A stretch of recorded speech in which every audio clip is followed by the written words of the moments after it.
With the imposition of ashes on the head, Lent began on Wednesday in Jerusalem. As for the great community of Latin Rite Catholics in the world, Ash Wednesday also marks here, for local Christians and passing pilgrims, the beginning of the period leading up to Easter, right here in front of the empty tomb, the sign and memory of the victory of Christ.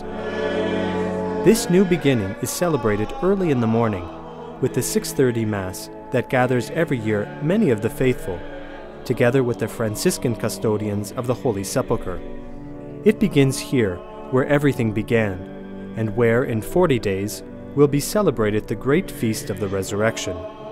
The Latin word hic, here, will mark until Easter the steps of Lent in the Holy Land, in which the grace of the events of salvation is joined to that of the stones, which are the physical memory of the time and space in which these events were incarnated.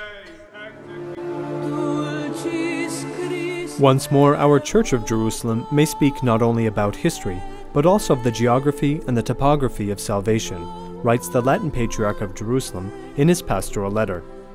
Recalling how the Church wished to continue with Lent, the period of fasting and prayer experienced by Jesus in the desert, Monsignor Toile places this period in the life of the Son of God in the desert region, lying a few kilometers northwest of Jericho, on a mountain that is rightly called Quarantena, 40 days, and is still a place of pilgrimage today.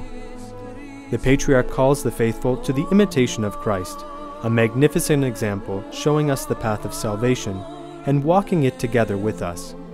For us sinners, he writes, mortals constantly confronted with our failures, fasting is an effective way to demonstrate our repentance and the desire to set right our failings.